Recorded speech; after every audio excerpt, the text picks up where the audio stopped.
Assam police command पस्टनि रिलिया जाथारसिगोन आन्डारवे जागासिनो दङ। बे आपडेटखौ सोर होदों आं नोंथांमोननो गासैबो डिटेल्सखौ होगासिनो दङ। बेनि सिगां नोंथांमोनखौ फिन खनसेबाव गासैखौबो बरायबाय बड' जब इनफ' इउटुब चेनेलाव। आसा खालामो नोंथांमोना गासैबो मोजां दङ। दा जायफोरा एप्लाइ खालामाखै दासिमबो एबि साब इन्सपेक्टराव कामान्ड'आव स' बिनि लास्ट डेटआ जोबथारसिगोन 21 जानुवारिनि लास्ट डेट। बेखायनो जायफ्रा दासिमबो एप्लाइ खालामाखै खालामना लादो। दा बेखायनो जाय नोंथांमोना खालामनो सानदों थ' खालामना ला। फार्स्टआव रिटेन एग्जाम जागोन एबि एसआइनिया, बेनिफ्राय सेकेन्डआवसो रानिं थागोन। दानिया स्पेसियेल लकेसनखौ सोर नायखो आरो सोर होदों बे आपडेटखौ नोंथांमोना भिडिअखौ नायलांबाय था जोबजासिम। बेनिफ्राय लाइक कमेन्ट शेयार एन्ड चेनेलाव गोदानै फैदोंब्ला साबस्क्राइब खालामना लानो हागोन।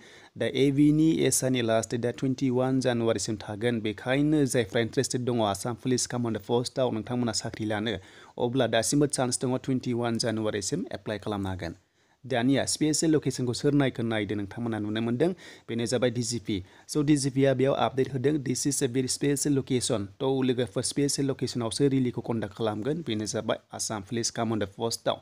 आरो बुंदों लोगोफोर दिस इज आन्डारवे, माने बिराद जागासिनो दङ, गासिबो अके जाजोबसिगोन जे आन्डारवे जागासिनो दङ आरो रिलिया थाबैनो जासिगोन, बिराद स्पिड जागोन। एबि इउबिनिफ्राय सिगांसिन जानो हागौ, बेखायनो लकेसनखौ नायबाय। दा दिस इज भेरि स्पेसियेल लकेसन होनना बुंदों। दा बे स्पेसियेल लकेसना मा आरो बबेयाव जागोन नोंथांमोना एसे नटिस खालामदो जे नोंथांमोना बेयाव माखासे सावगारि नुदों जे हाजोआव नायनाय जादों।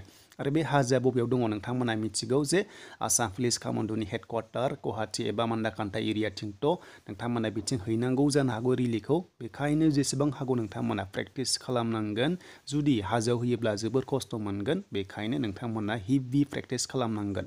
दा बुंखादों this is a very special location होननानै, ओंखायनो दा जाबाय जे आसाम पुलिस कमान्ड' रिलिया आन्डारवे जागासिनो दङ। डेट मिन्स जाजोबथारसिगोन आरो एडमिट मोननाय जासिगोन।